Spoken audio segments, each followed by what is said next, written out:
Таны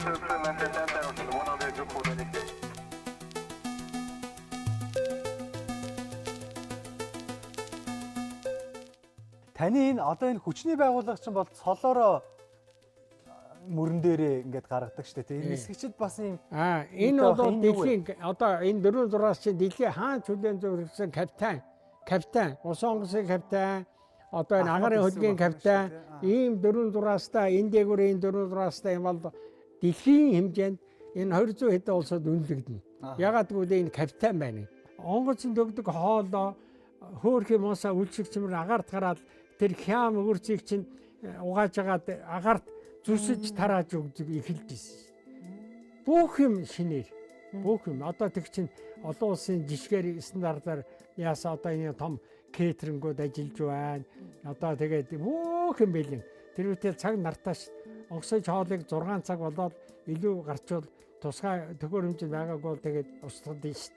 Тэр юу бас нөгөө мэрэгжлийн шалтгаалга өвчлүүд гэдэг шүү дээ. Тэрэн шиг ер нь бол яг агаарт удаан байдаг хүмүүс тийм шүү дээ. Ямар эмгэгтэй байгаад ах вэ ер нь? Маш их шүү дээ.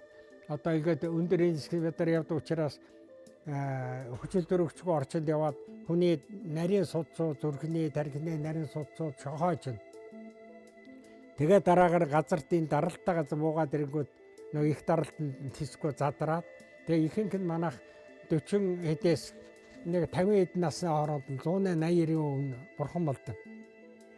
Монголоо төлөөсөн төрийн далбаатай онгоцоо олон улсад нисээд буугаад тэр чин айлчил гэж маш хэцүү. Би одоо тий жасраад байхдаа очроод ирэнгүүт ихтэй Солонгос, Япон багаа дөрөнгөцөө буюу одоо ингээд Европ орон энэ юмн дээр чин тэдэн цаг тэдэн минут хаал онгоолгож байна. Тэгэхэд чин жагсан хүнд таргуул жагссан тэр олон юм жагссан байхад тэр айлчлалээ сайн болгоход яг тэр тэмдэгтдээр нь талхандаар маасны ялж байгаа шиг тийм зөөлөн гой буугаад утаа манарахгүйгээр гой буугаад хоёр тугаа барьж ирээд энэ бол Монголын бахархал тэр айлчлалыг хамгийн сайн явуулж байгаагийн тэр гадаад оронд өөрийгөө тэр Монголын далбаатай онгоцоор буултаараа бахархуулах жигтэйх. Одоо чинь капитан Батнаас ингээд дэлгээд ингээд энд ингээд юм хөтлөж шууд хараад энэ чинь ийм арангийн нисч Монголын нисч ийм тэгээ шууд хүлээж авдаг баг. Тийм өндөр зэрэглээ чинь зүгээр өдөр бүхэн тэрий чинь нэрийг хараад шалгачдээ. Нисгвэр уруудаагүй дандаа өсөж байгаа. Хамгийн олол дамжил 5 байн нисгт байна. Нисгийн салбарт байна.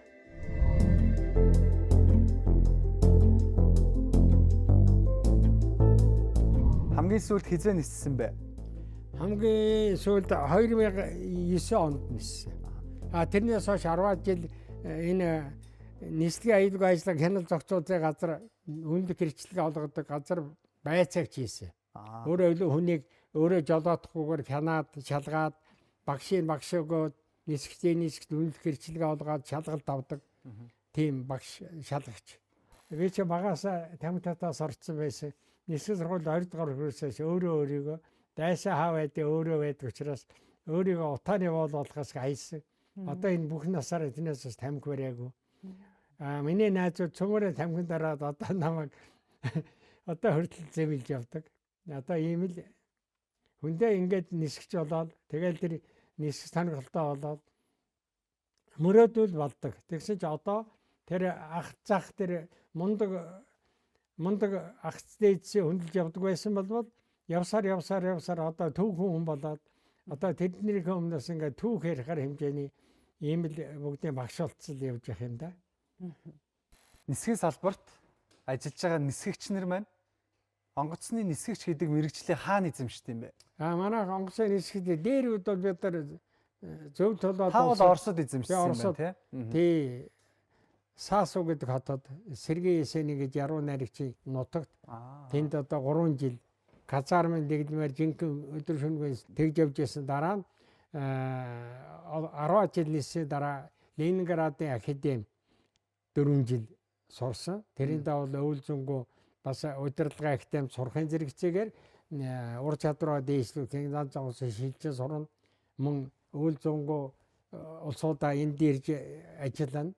Нутагтаа ирт ирээд одоо өвөл зөнгөө нисээд өөрөө ч амьдрал дэвшлүүлэн дээрээс нь хүн сургаж дутуу байгаа үүргийн нислэгийн үүргийг өдөр шөнөгүй гүйцэтгээд ингээл дутнал явж исэн да нислэг.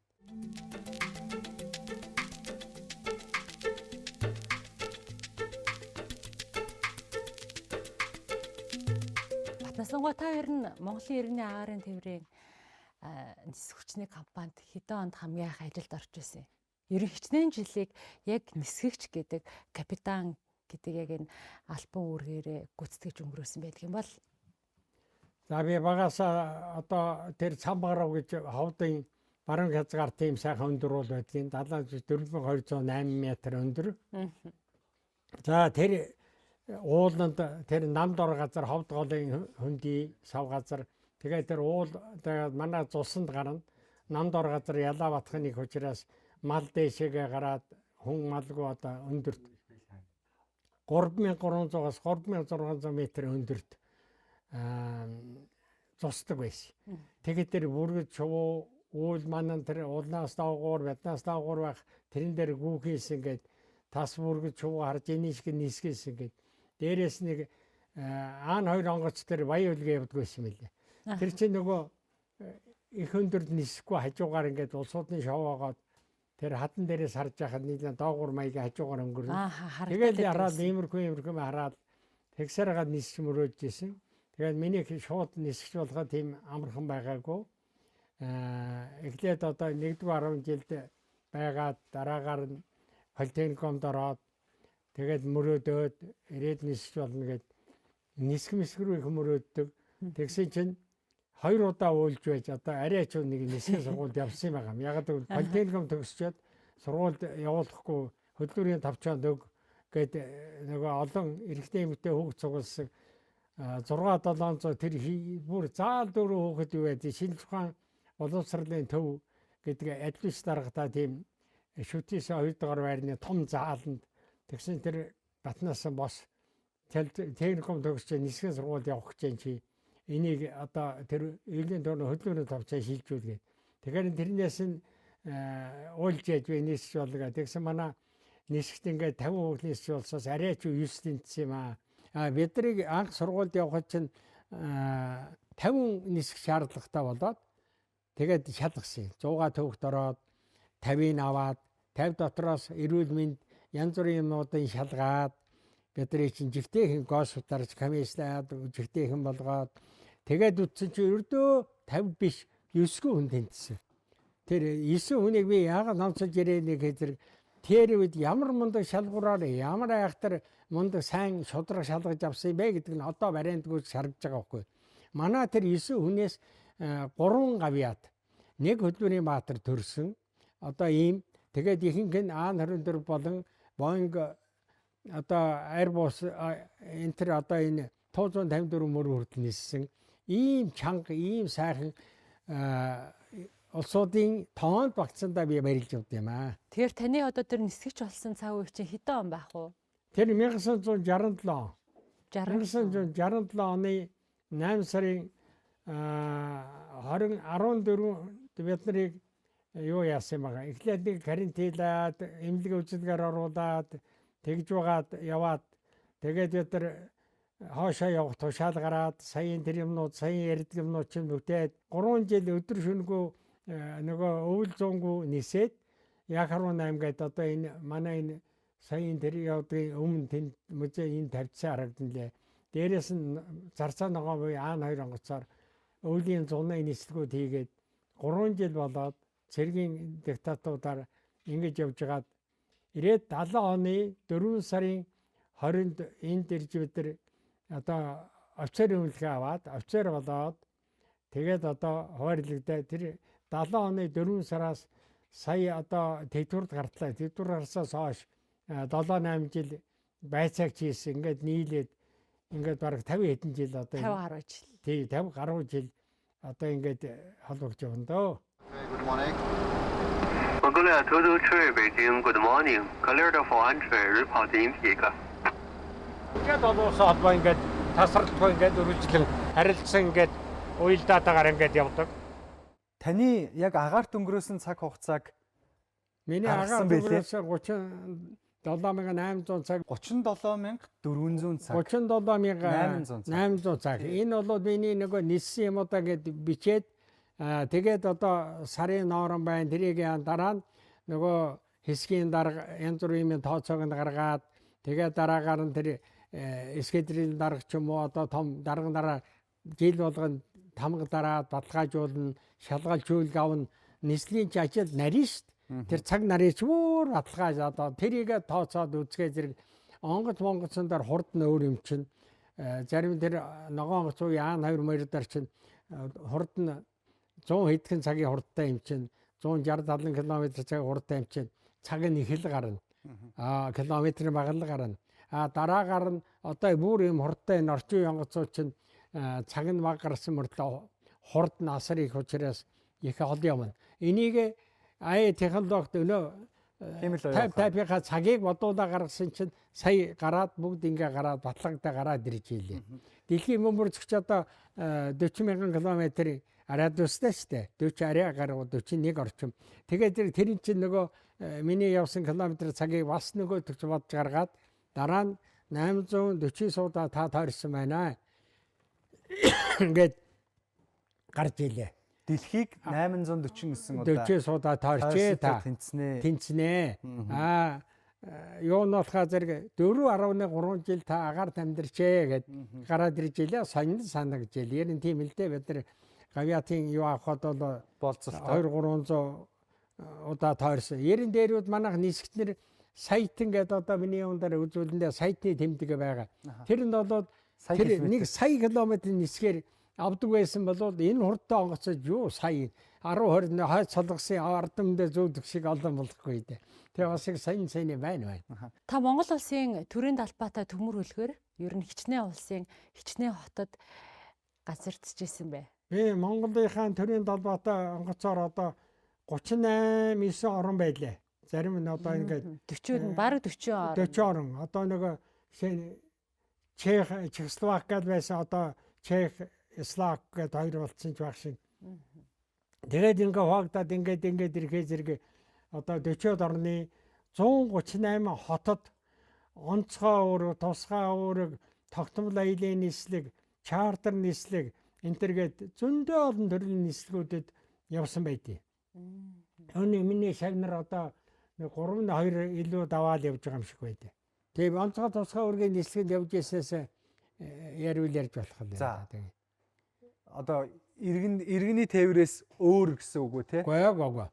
Энэ иргэний тээвэр дотор одоо бид нар чинь тогтмол аялын нислэг гэдэг чи одоо жишээл одоо ингээд тоохороо ирээл яах юм байна. Товлогдсон нислэг. Гэнтэл онцгой тусгай үүрэг гэж жишээл одоо төрийн тэргүүн тэр улсад айлчлаа, энэ улсад айлчлаа гэх зэрэг одоо бид нар ч одоо энэ орчин үеийн энэ юмнууд ч одоо бүгд сайхан болоод бүхэн юмнууд нь хангагдаад бид нар ч анх 154 нисэж яхад Орос нууц дарж кайл гэдэг цаасан дээр гэрэлтүүл зурж аваад тэгээд очиж буудаг дипломат чугамар улсын хил давах цаг минутын зөвшөөрлөл гадаад яв авч өгөхөөс биш нөхөр батнаас одоо ингээд очирбат ерөнхийлөгч өмнө солонгост айлчдаг гэж тэдэн цагт хэдэн минутанд хаал онгоолгоно. Ийм л өөргөө гэж. Тэгээд зэрэг бидний чи бэлтгэхийн тулд одоо нөгөө агаар усын судлаад нөгөө зураг янз бүрийн юм Монголд байхгүй. Юу ч байхгүй шин. Оросын нууц дорж кайл гэж гэрэлтэх заастайг мэдгүй юу. Тийм дээгүүр давхрал зурж аваад тэгээд одоо нөгөө нэг өнгөтэй газрын зургийн карт биш.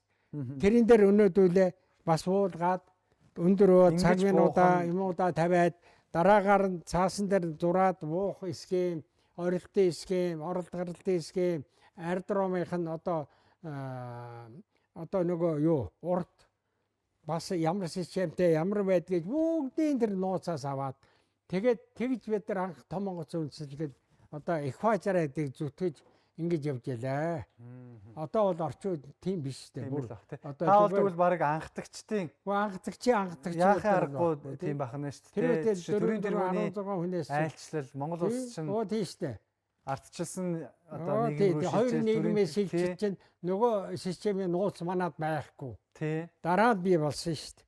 Монголоо төлөөлсөн төрийн далбаатай онгоцоо олон улсад нисээд буугаад тэр чин айлчил гэж маш хэцүү. Би одоо тий жасраад байхдаа очроо дөрөнгөлөгчтэй Солонгос, Япон багаа дөрөнгөцөө буюу одоо ингээд Европ орон энэ юмн дээр чинь тэдэн цаг тэдэн минут хаал онгоолгож байна. Тэгэхэд чинь жагсан хүнд таргуулан жагссан тэр олон юм жагссан байхад тэр айлчлалээ сайн болгоход яг тэр тэмдэгтдээр нь талхандаар маасны ялж байгаа шиг тийм зөөлөн гой буугаад утаа манарахгүйгээр гой буугаад хоёр тугаа барьж ирээд энэ бол Монголын бахархал тэр айлчлалыг хамгийн сайн явуулж байгаагийн эхлэл гэж би боддог.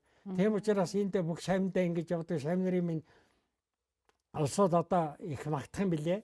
Одоо ийм учраас Монголын нэр төрийг тэр хийс ажил тэр хөдөлмөр тэр өөрөө бэлтгэлжил дээрээ өөрийн ур чадвараараа тэр гадаад оронд өөрийгөө тэр Монголын далбаатай онгоцоороо буултаараа бахархуулах жигтэй. Одоо чинь Капитан Батнаас ингээд дэлгээд ингээд энэ тэнд ингээд юм хөтлөж шууд хараад энэ чинь ийм арангийн нисч Монголын нисч ийм аран. Тэгээ шууд хүлээж авдаг байхгүй. Тийм өндөр зэрэглээ чинь зүгээр өдөр бүхэн тэрий чинь нэрийг хараад шалгачдээ. Иргэдийн хувьд бол ингээл нэг хаа нэг шаардлагатай тохиолдолд жилдээ 1-2 удаа онгоцон сууж байгаа шүү дээ. Тэгэл онгоцонд суугаад тэр яг нэг хурдан аваад хөөрөх тэр үед хүн болгон гэж нэг юм догдолсон мэдрэмжийг авдаг баг. Бид нар бол яг нэг жилдээ 1-2 удаа л авч байгаа шүү дээ тий. Тэнгүүт онгоцны нисгэгч нарын хувьд бол одоо жишээ тэр мэдрэмжийг асар олон удаа авч байгаа шүү дээ тий. Тэгчээс баг худалчинд 7 хоногт 1-2 удаа авж байгаа мэдрэмжүүд шүү дээ. Тэгэхээр тэр мэдрэмж ер нь шинээрээ байдаг уу? Тасчдаг уу? Гүй байлгүй байх юм. Шинээр байна. Одоо ингээл онгоц ингээл хөөрөх болгонд нэг гоё ингээл гоё мэдрэмж авдсан шүү дээ тий. Тэр мэдрэмжийг хөөрөх болгондоо авдаггүй ингээд ярийн хөөрч уух үед навн бүгдийг. Тэгээд яадаг хэ зэрэг бид нар тэр агарын муу сайн ижил нислэг гэж хизээч миний ниссэн одоо олон мянган нислэг байхгүй юу? Давтагсан нислэг гэж байхгүй шүү. Ягаад гэвэл агаар ус нь өөр, ард дурмын өндөр нь өөр, зорчгсон нь өөр. Ачаал өөрөө л онгоцын чинь ачаал гэж байна шүү. Тий онгоцнуудын янз янзын хурдан нь өөр. Ийм юмнаас болоод адилхан цаг агаартай адилхан юутай гэж байхгүй. Яг л тэгэхээр нислэг болгон шин бахна шүү. Тэр нэг хурууныхээ давтагддггүй гэдэг шиг. Яг бүгд шин. Энэ салбарын 50 гаруй жилийн түүхий та яг харахгүй одоо өөрийн хүч хөдөлмөрөөр хамтран бүтээлсэн эрхэм хүмүүс. Таны анх одоо жолоодж исэн онгоцноос за сүүлд жолоодсон онгоц хүртлээ та ер нь хичнээн төрлийн төмөр хөлгийг одоо өөрийн биеэр оюунаараа ингэж жолоодож ирсэн түүхтэй гэдэг юм бол одоо ингээд нэлээд олон байгаа. Одоо энэ өвдөөцсөн юм яагаад ботгоо зөргөнөд маань ярихгүй бурхан болчихсон байдаг. Одоо би ярихаас өөр арга. Дээрээс нь миний оролцоо тэднээс хамт суралцсан тэр түүх бол бас байж л байгаа учраас ярихаас анх яг 18А гэдэг тэр онгоцоор маяг хийгээд сурч тэрэнд явлаа. Дараа нь аан 2 онгоцонд энэ сурж ирээд энэ аан 2 онгоц Монголд ирээд энэ хөдөө аж ахуй янз бүрийн юм мөн зорчих тээврийн ажилд чамгүй олон юмд орлоо. Тэр аан 2 төрөл байдий. Зорчих тээврийн дээр аан 2 дээрээс нь хормоор цацдаг сүүлд нь зорчих тээврийн болгосон ганц жолоодтой тийм аан 2 эм гэдэг онгоцоор шилээ. Дараагаар нь аан 24-д Монголда синс дээрэлцээд хамгийн том онгоц нь гэжсэн. Бидний мөрөөдөл байсан тэрийн дайвж шилж суралж нислээ. Тэрэндээ мөн багш болоод тусгай одоо шалгуураа шалгадаад засгын одоо 1-р их байж буюу тэр балдарган онгоц гэдэг 68 гэдэг онгоцыг гавьяатны чадан багшийнхаа юу их байжд ороо 1-р их байж гээд бас хэдэн жил явлаа. Тэг гэх мэтлээ одоо ингээд аан 24 чин дотроо их олон төрөл. Бас аан 26 ачаан онгоц байна. Аан 30 гээд зураг авдаг тийм онгоц байна. Тийм 24-ийн төрлийн олон онгоцоор ниссэн. Дээрээс нь мөн одоо тэр 154 B2 гээд өөр хөдөлгөөртэй өөр онгоц бүр орчин үеийн болсон 154M гээд тийм онгоцуудаар нислээ. 57-д өдөр сурсан 57-67 гээд нэг л адилхан байдیں۔ Тэгээ дараагаар нь боёд 727 200 гэдгийг одоо Солонгост очиж сурлаа. Тэр Америкт тэр 757-67-г ярьж ирсэн ч авч чадаагүй. Дараагаар нь 2002 онд 737, 800 next generation гэдэг энэ автомат орчин үеийн сая бид нар тэр юм үзээд байсан. Тэр тийм онгоцон дээр анх бас сурч ирлээ. Гэхдээ одоо ингээд том онгоцыг үндэслэж яхад одоо ингээд түүхэн гэрч болоод одоо ингээд нэг бүгдийг жалаад ижилсэн байх нь. Одоо энд оролцсон учраас одоо ярьж хэлхээсээр аргагүй болчаад сууж байна да. Нарийн минут секундаар бүгдээрээ дээр дороо зөвшөөрлөө. Ийм байдیں۔ Нисгч хүн бол нэгдүгээр эрүүл мэндийн хувьд хамгийн сайн байх хэрэгтэй тийм ээ.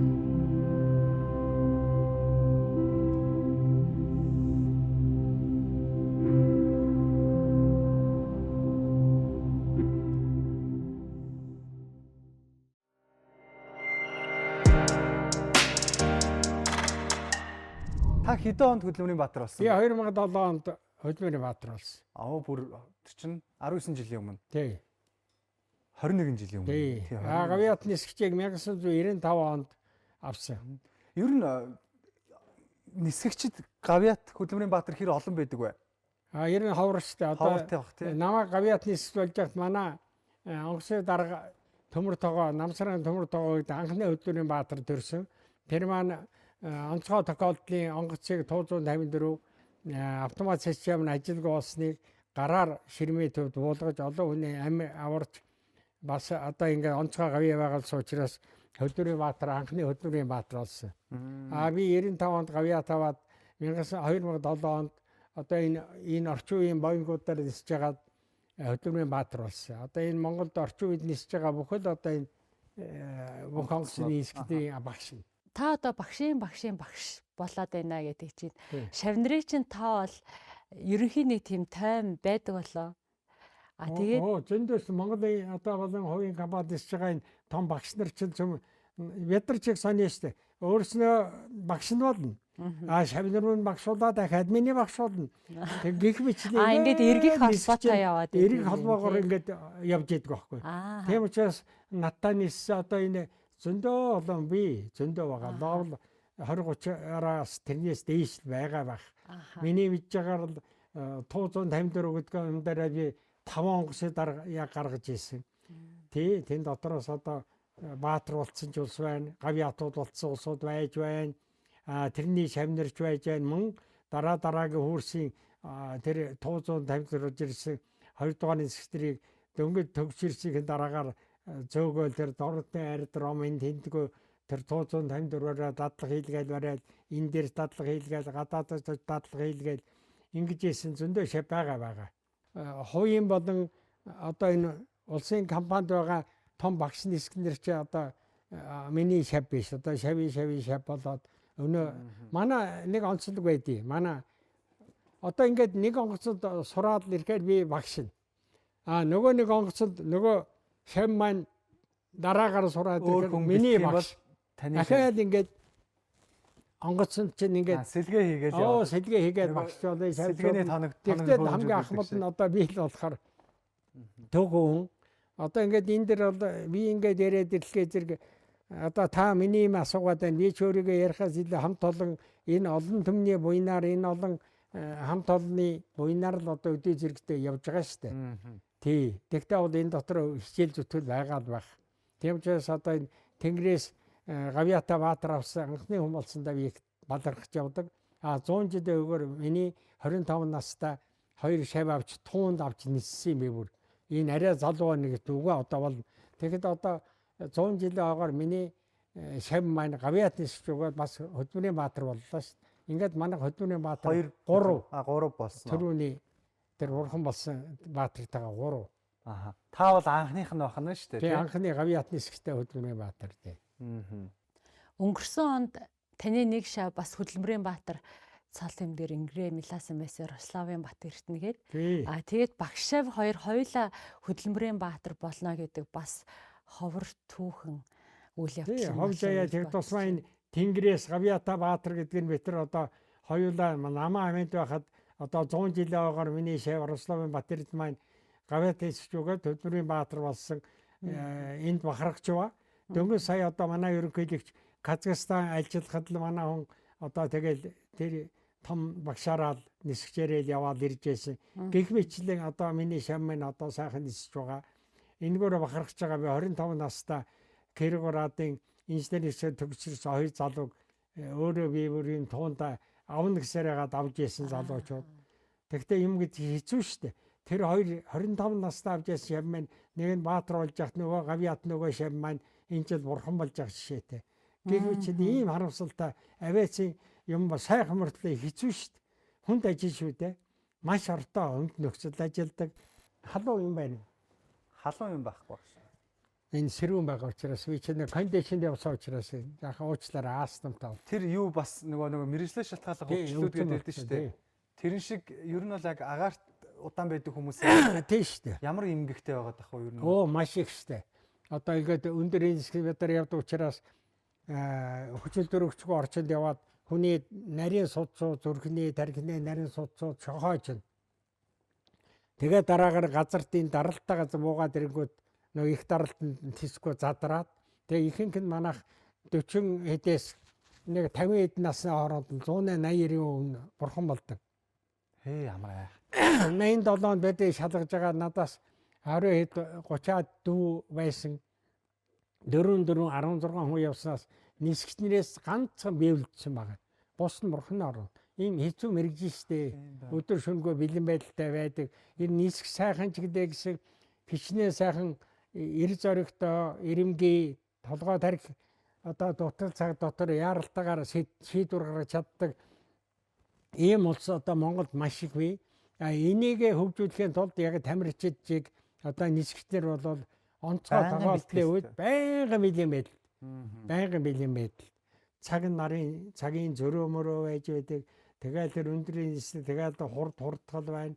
Тэгэл тэр хэцүү орчин байна. Тэгээд тэр альфа бета эзлүүчэн буюу тэр одоо энэ онгоцын тонголд байгаа тэр олон тэр цацраг тэгээд дээрээс нь тэр өндөрт 10 хэдэн км явдаг учраас дэлхийн шинжлэх ухаан яагаад тэрнээс илүү сайжруулж чадаагүй онгоцын бүрхээнд орж ирж байгаа тэр радиац байна. Одоо нөгөө дээрээс орж ирж байгаа одоо энэ нараар одоо энэ юу маань хааж идэг агаар мандал маань хааж идэг тэр юмнуудын гих мэтлээ ингээл олон юмны зөрөө 30 хэдэн тийм нөлөөлөх юмнууд байдیں۔ Тэгэл хоол ундаа сэтгэл бид нар хол яваад байна гэсэн бид нар ч ингээд мөрөөрөө бүсгээрээ салданаас дээш ингээд 5 даруулаад тэгэл явж байгаа шүү дээ. Тэгээд хамгийн хүнд нь би хэллээ шүү дээ. Тэр хүнд төвчөр ажлыг хийхээс гадна онцгой тохиолдсон үед тэр коронавигийн үед том хүний памперстагаар тэр уус хоол идэхгүйгээр 0 дор ирэхгүйгээр одоо ингээд 10 хэдэн цагийн нислэг хийж олон түмний аварч ийсэн. За нислэг хэвээ явж байна. Одоо бид нар өөрөөд 10,100 метрийн өндөрт 830 км цагийн хурдтай. Одоо энэ Аний хүү гэдэг тооцоог өөрөг хичээн.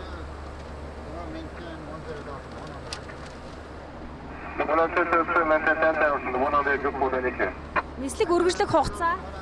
Нислэг үргэлжлэх хугацаа 2 цаг 17 минут. Та яг хамгийн уртдаа хэдэн цагийн нислэг хаашаа хийж исэн бэ? Бид нар бол дээр үуч одоо юмч баг байж нөгөө нисгч маш зөөхөн. Жишээлбэл одоо 4 улсын нийслэл байж илээ нэг өдөрт. 4 улсын нийслэл. Тэр нь яаж явсан гэхээр одоо бүр 5 ч болцсон юм. Тэр чи дээр үед Чехословак байсан. Чехословак хоёр ч хуваагдахаас өмнө бид нар бууж ирсэн л дээ. Тэгэхээр одоо жишээ нь одоо Бээжин явж ирээд тэгээд Берлин явж байгаа байхгүй. Берлин явахын тулд одоо ингээд Москва орно. Тэгээд дараагаар нь одоо тэр юу Чехословак одоо тэрвэр буугаад юм аваад тэгээд Берлинд очиж ханжих жишээтэй.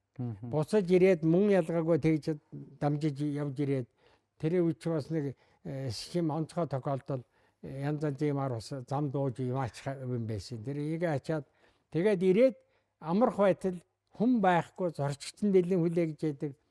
Бас нөгөө өөр их баажийн улсууд яг шавнар голдуу байсан дөө тэр үуч. Оросын хэдэн нисгчнэр явж исэн ч гэсэн тэр нь хүрэхгүй. Бид нар өөрсдөө би чи хамгийн жилийн дотор тэр туугийнхаа дарганд болоод багш нь болоод тэгээд нөгөө залуучуудаа зөөгөөд тэгээд хүн дутагдаа жилийн дараагаар 2 дугаар сургалтын 154-д явж исэн. Тэр хооронд бид нар жил гаруй нэлээд зүтгэсэн дөө. Нэг өдөрт 4 улсын нийслэл гэдэг бол дамжаад явна гэдэг чинь. Тэр болон хүнд тохиох завшаа биш шүү дээ. Биш. Тэ.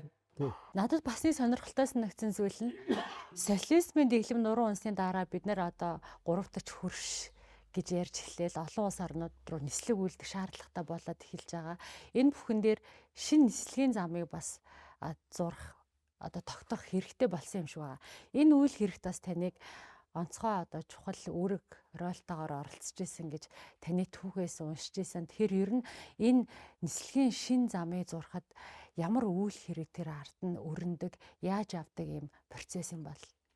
Энэ шин нислэг нээхэд бол дээрээс энэ иргэний нислэгийн салбарт ажиллаж байгаа буухан дараагаасаа цэвэрлжээ үрдэл. Тэгтүүсээр удирдах газар гэж байна, гүйцэтгэх агентлаг энэ чинь төлөөж очсон. Ер нь улс маань тэр олон улсын одоо дөрвөн горимд ИКАО гэж иргэний нислэгийн том байгууллага байна. Европын холбооны агаарын тээврийн ЯТА, ЯЗА, янз бүрийн юмнууд ИКАО эдний зөвлөмж дүрм журамд маань Монгол улс элсэж ордё.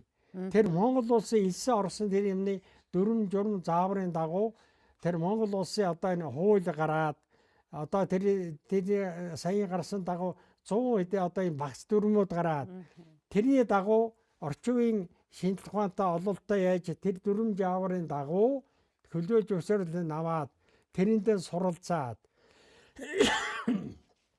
уучлаарай тий.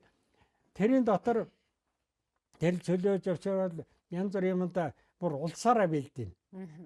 Байгууллагаараа бэлдэн, системээрээ бэлдэн. Энд оролцохгүй байгууллага янз бүр гэж байхгүй шүү дээ. Ингээд олон хүний чадамж бүтээгдэхээр олон хүний хүч хөлбөрөөр энэ олон улсад харилцах бүр гадаад харилцаанаас эхлүүлээд дараагаар нь улсын харилцаа тэгэл хувь байгууллагын харилцаа тэгэл одоо хувь их бач хүмүүсийн зүтгэл эцэг сэтгэл энэ бүхний хяналт энэ дотор одоо хөдөлгөөний диспетчер янз бүрийн юмны тэр зөвшөөрлийг авч өгдөг юм тэгээ онгоц застдаг болсоо тэгээ тэр нь бэлддэг тэрэнд нисж байгаа нисгчнэр ингээд бүгдийн нэгдлэр л ачуурээр л бид нар нэгдэж ингээд дэлхийд мөрөө гаргаж нисгэж байгаа шүү. Бид нар бол энэ нислэгүүлдэг заавар гэж манай энд байж байгаа. Тэн дээр цаг заасан байж байгаа. Тэдэн цаг нисээд тэдэн цаг амарна. Бид нар бол 7 цагийн бүстэй одоо Берлин орлоо гэж байна. Улаанбаатараас явхад 7 цагийн зөрөөтэй 7 цагийн бүсийн зөрөө. Таны энэ одоо энэ хүчний байгууллага чинь бол цолоороо мөрөн дээрээ ингээд гаргадаг шүү дээ. Энэ нисгчд бас юм. Энэ бол дэлхийн одоо энэ 4-6-аас чинь дэлхийн хаан чөлөөнд зөвлөсөн капитан, усан онгоцын капитан, одоо энэ агаарын хөдөлгөөний капитан, ийм 4-6-аас та энэ дээгүүрийн 4-6-аас та юм бол дэлхийн хэмжээнд энэ 200 хэдэн улсад үнэлэгдэнэ. Ягаад гэвэл энэ капитан байна. Одоо малгай хүртэл дээр сарвчин дээр тусгай цэцэгтэй байгаа дээ. Цэцэгтэй. Тэр чинь онцлог капитан. Тэр усан онгоц, тэр улсын жолооч усан онгоц, агаарын хөлөг болвол тэр улсын өмч буюу газар нутаг.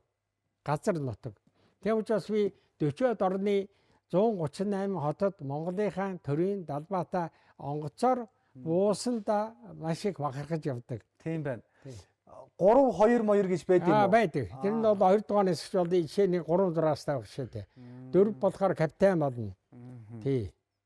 Байна. Тэгээд дараагаар нь үйлчлэгч өөр өнгийн 6-аас та болоод энэ шар 6-аас та эдэр чи капитан. Энэ шарч байна, цагаанч байна. Юу ч гэсэн 4 хүртэл ийм юута усан онгоцны ахмад агаарын хөлгийн капитан гэдэг чинь том зэрэг байхгүй юу?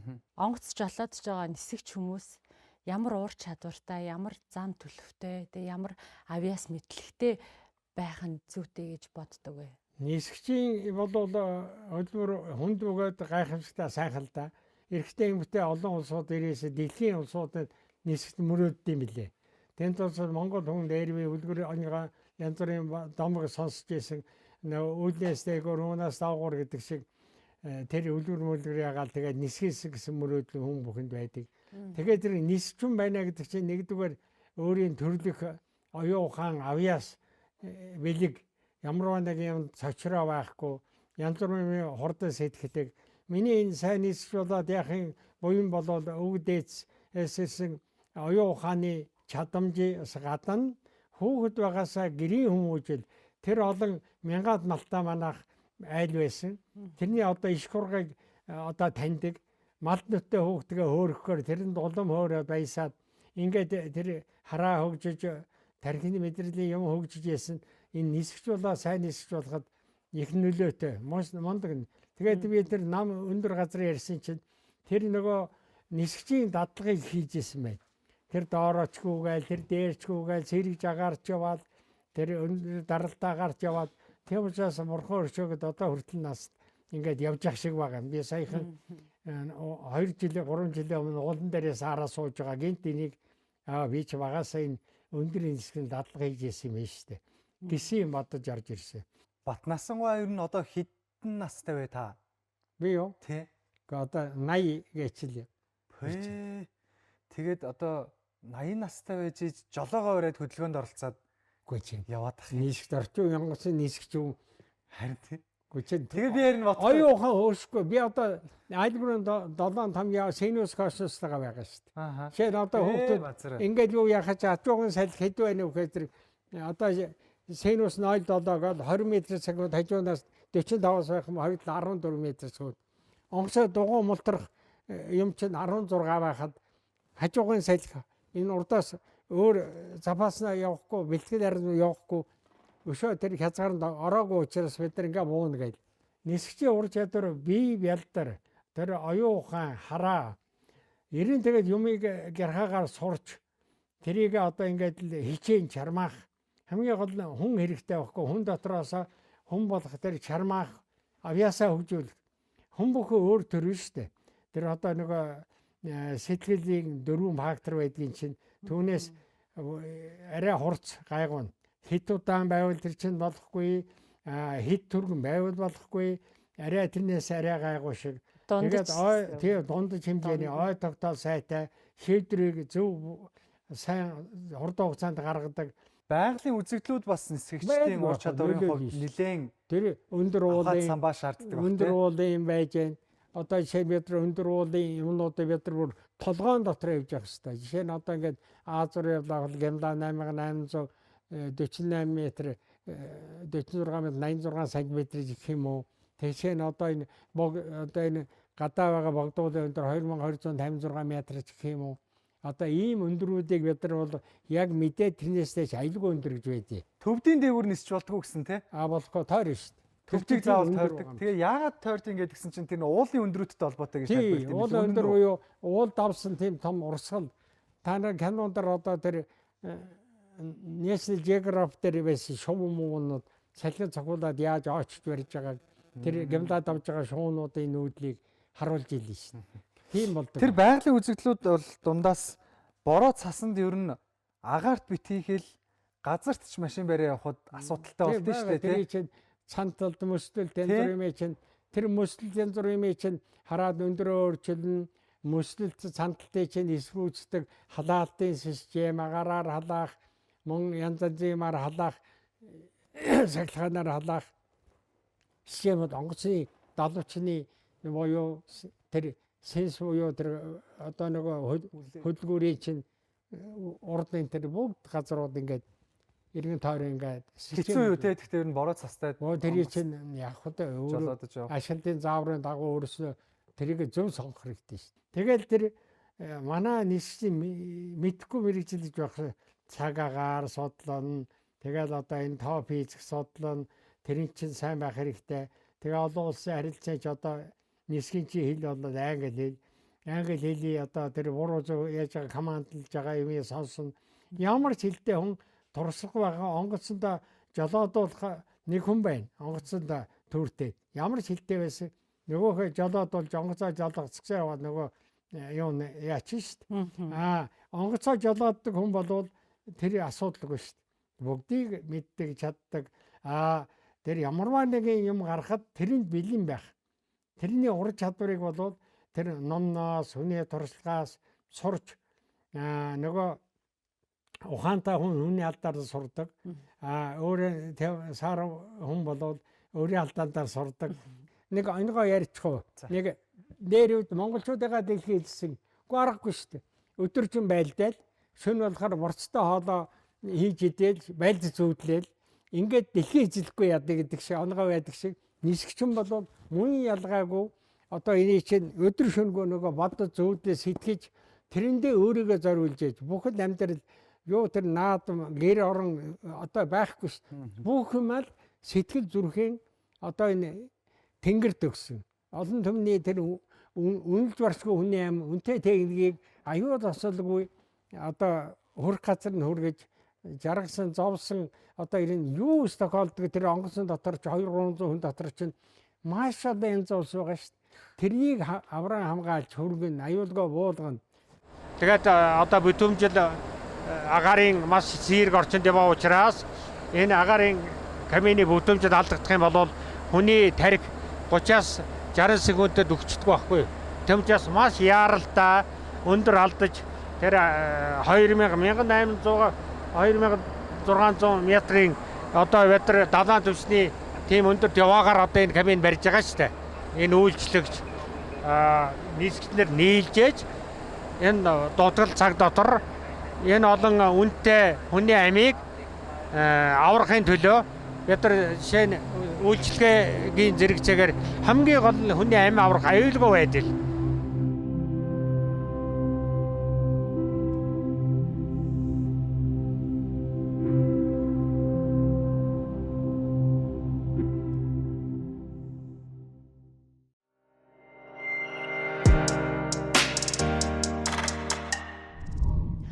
Таны онгоцны ахмадаар ажилласан энэ олон 10 жилийн түүхийн хугацаанд хүнд нислэгүүд хэрэг тохиож ив. Та одоо ингэж эргээд урсаад ярихад тэгтчих хүндхэн байсан. Гэтэ би амжилттай газардаж чадсан шүү гэж дурсахаар ямар нислэгүүд байдаг бол. Байдаг. Тэр бол анх залуухан нисэж болчоод Булган аймагт нисэжсэн чинь нэг сэлэнг гэдэг одоо ингээд толгоос аж ахуй нэг тарианы файл байсан тэр дэржинүүртэй талбай дээрээс өөрөд гарахад аана хоёр ч ийм хоёр урдлын дугуйн аягүй доор байдсан шүү дээ.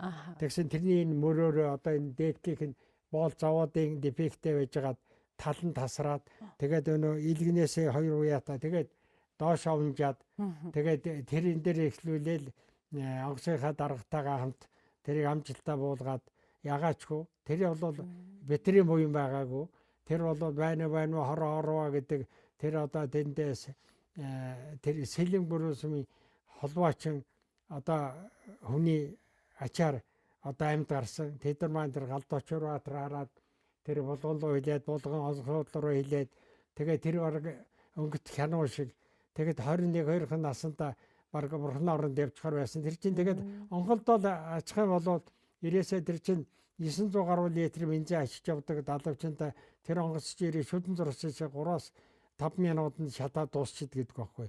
Тэгж онголдсон болвол тэг чин тэднийг биднийг одоо ингээд хэлсний буйнаар одоо ингээд битэр амжилтаа буулгаж одоо тэр тусаа том дурсамжийн тийм юм бичсэн тэр хүн сайхан хүн одоо амьд цэрэн байгаа одоо 10 хэдэн километрд явж байхад юу яд юм бэ гэж 3600-4200 метрийн өндрөөр л одоо энэ өндрийн маань бүх систем барьж яддаг байхгүй.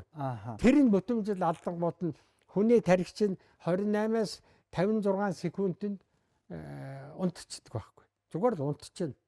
Хүчил төрөгч байхгүйгээс.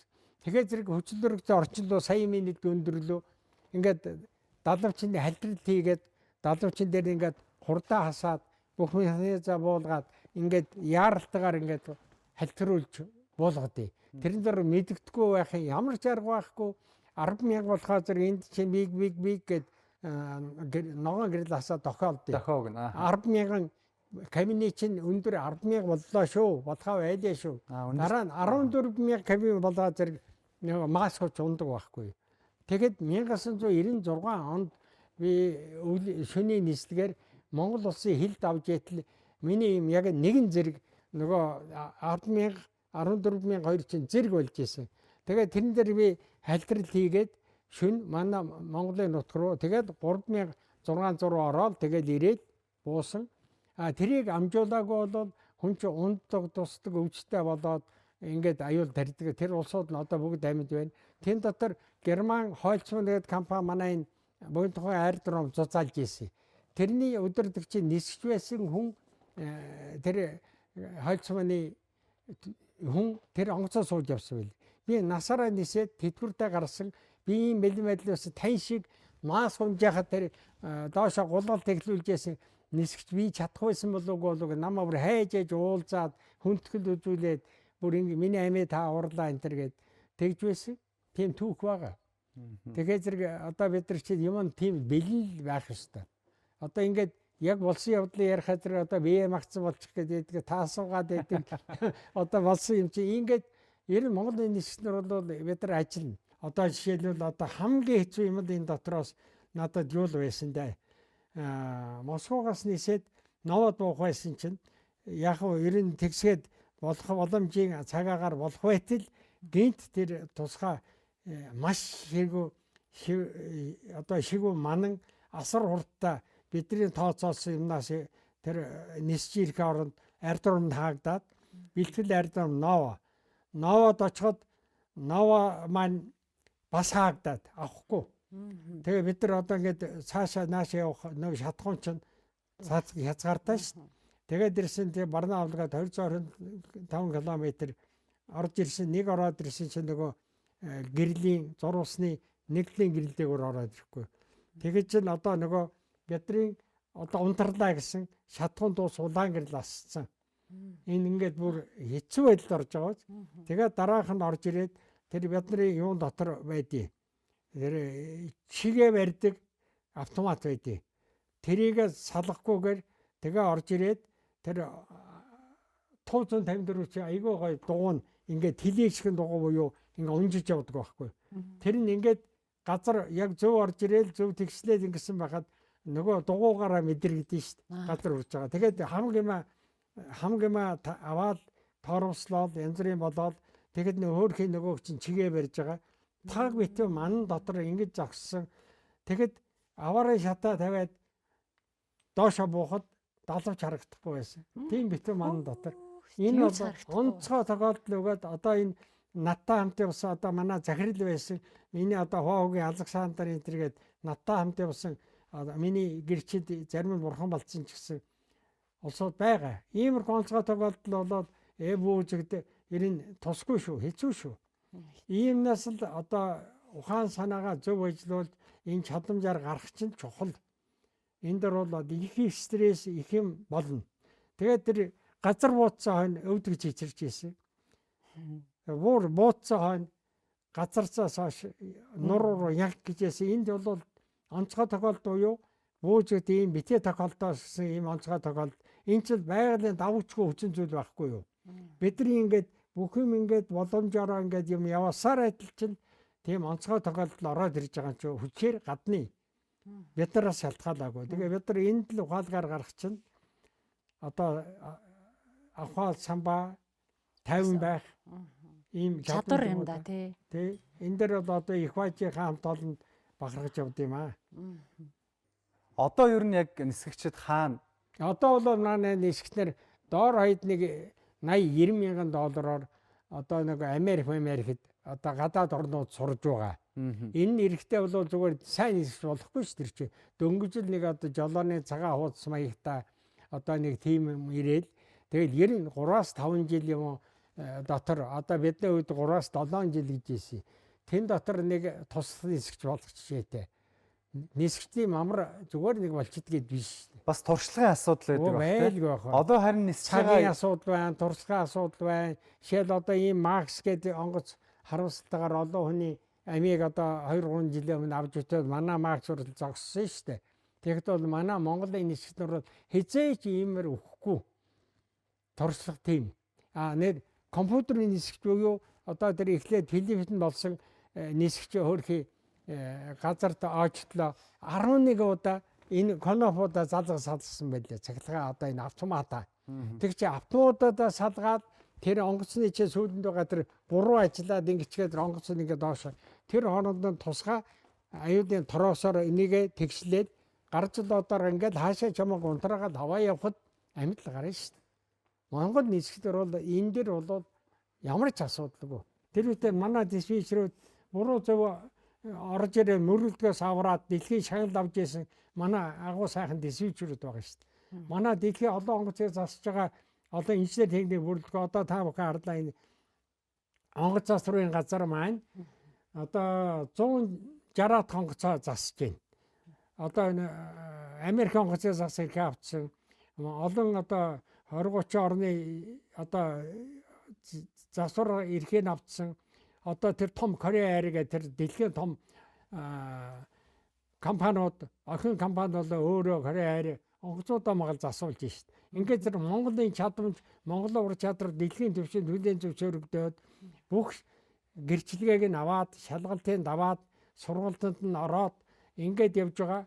Нисгийн аюулгүй байдлыг маш чухал юм байдیں۔ Хүн зөөгөөд ашиглахоос илүү аюулгүй байдал нэг номер байхгүй. Энэ аюулгүй байдлыг л төлөөл бүхэн хүчин зүтгэлээр улсаараа ингээд нэгдэж ороод зүтгэж байгаа. Ийм л юм байт юм да нисг. Нисгээр нуруудаагүй дандаа өсөж байгаа. Хамгийн олоол дамжил 5 байна нисгт байна. Нисгийн салбарт байгаа. За нислэг хэвээ явж байна. Одоо бид нар өөрөд 10,100 метрийн өндөрт 830 км цагийн хурдтай. Одоо энэ Аний хүү гэдэг тооцоог өөрөг хичээн.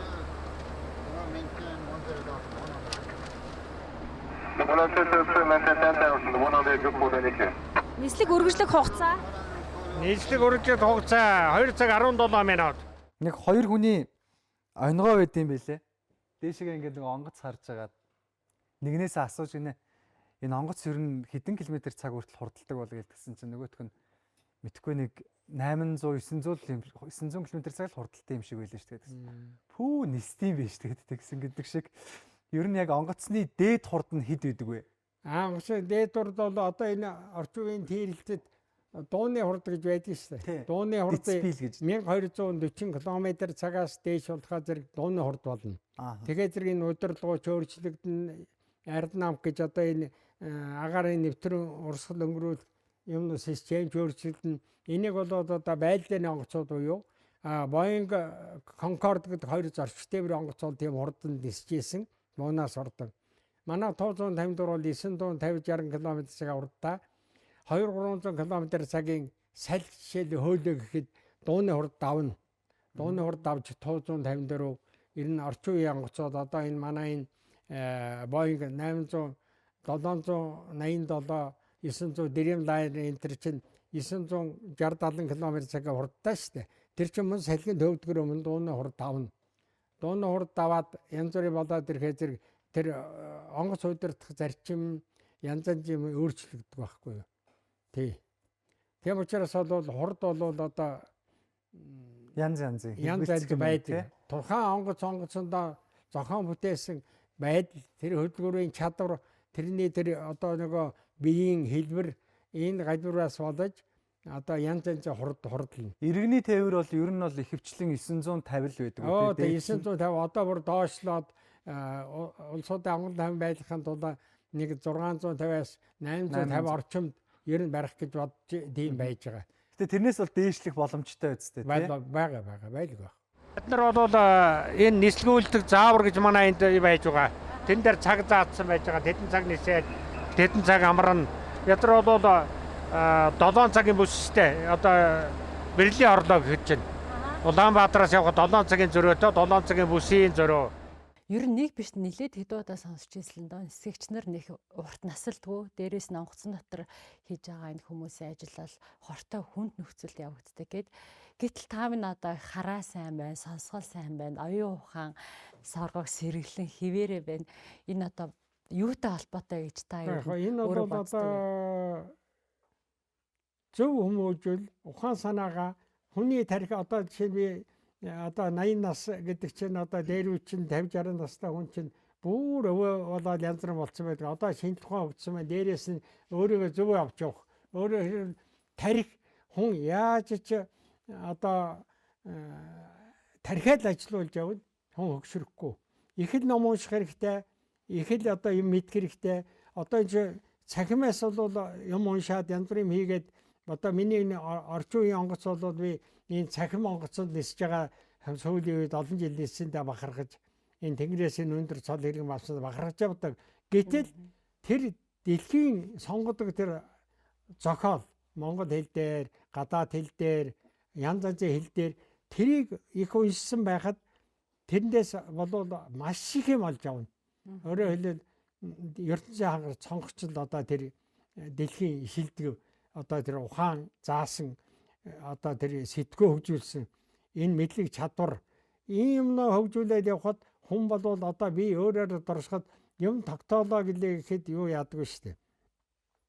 Тэр ном уншаа соль орчиж гэн тэр хүн ингээ галзуурч нэг байхгүй худлаа.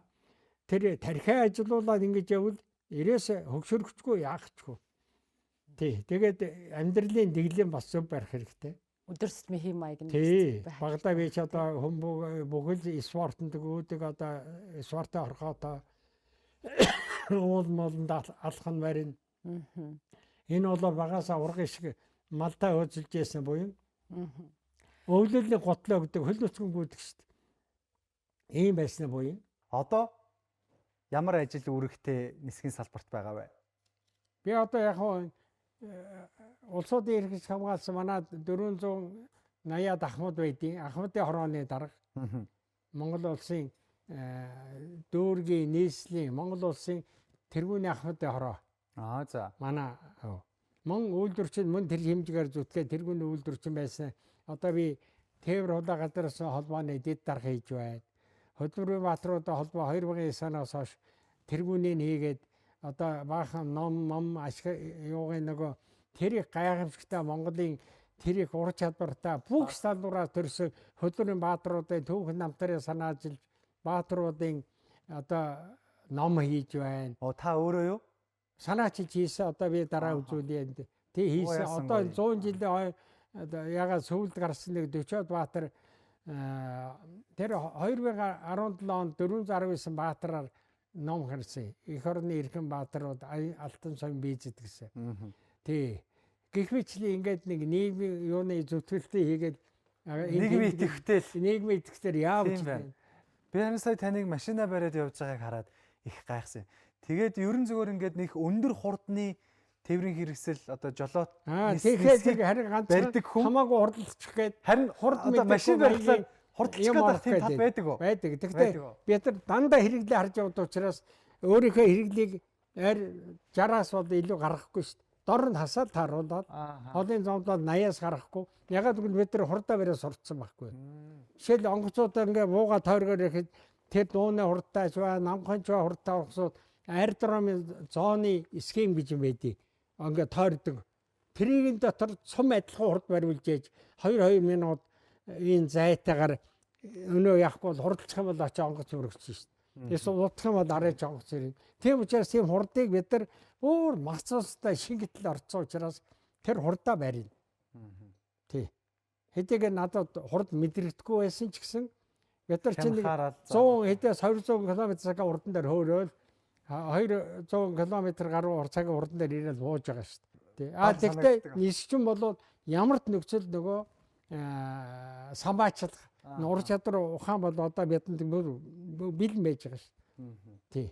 Тийм нь бол учраас гайгүй байгаа. За хоёулаа ярилцлага өндөрлүүлээ Батнасаа. Тэгээд нэвтрүүлгийн маань урилгыг хүлээн авсан танд баярлалаа. Олон 10 сая хүний амнаас хувь заяаг асар өндөр хариуцлагатайгаар дааж, тээж, тээвэрлэж ирсэн таны одоо нүр их хүч хөдөлмөрт талархъя.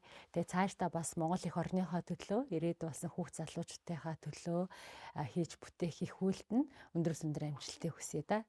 Тэгээ Монгол улсад нисэх хүчин үүсч өгсөн 101 жил. За тэгээ таны одоо овог болсон Мятын 70 жилийн ой тохиож. Тэгээ Мятын 70 жилийн ойн одоо яахын аргагүй энэ түүхийг хамтдаа бүтээлсэн өнөөдрийн одоо түүхийн амьд гэрч гэж ярьдэн штэ тий. Амьд гэрч бол яахын аргагүй. Та одоо таны яг одоо нисхийн салбарт оруулсан хүчин болон агаарт өнгөрүүлсэн энэ цагийг гаргасан тийм тохиолдол дэлхийд ч бас их цөөхөн байдаг ба. Тэр ч утгаараа бас яг Монголд яг энэ Монголын нисэх хүчний салбарыг хөгжүүлэхэд ийм үнэтэй хоног оруулсан энэ эрхмийн яриаг би үзэгчдтэйгээ бас ингэж одоо хуваалцсан да маш их баяртай. Тэгээ хамгийн одоо хүний чухал баялаг болох эрүүл энхийг дандаа хүсээд ярилцлаа. Баярлалаа. За энэ нэвтрүүлэгт ороод энэ цэрэг дэлгэцээр Монголын болон дэлхийн ард түмэнд уулзуулж байгаа та бүхэнд баярлалаа. Бид нар болоод одоо бяруу бугатаагж өсөн хүрдэх шиг өвөг дээж тэр арга дурсахта гадаадын болон одоо олон орны бас юмны шавьшд бий чинь. Монголынхаа тэр олон бурхан нисгчнэр тэр бахархын дурааж бас өвөг дээч минь одоо хорвогийн жамаар тэнгэр талцсан учраас тэрийг төлөөлж одоо мань мэднэ одоо ярихаас өөр аргагүй болж байна. Ийм түүхэн одоо багшийн багш болсодоо би бахархын зэрэгцээгээр бас тэднийг гэгэр дурсан хүндэтгэж нэрийг чинь гайгүй хичээнгүүлэн зүтгэж авч яваа шүү гэд. Тэгээ Монголынхаа ард түмэнд эрүүлэн сайн сайхан болоод олон бядан шиг миний өвдөөч шиг одоо Монголынхаа нэрийг дэлхийн дэмжээнд гаргасан ийм сайхан Тэнгэрийн эзэд бүргэдүүд төрөөсөө гэж хүсээрээ. За маш их баярлалаа танд. За.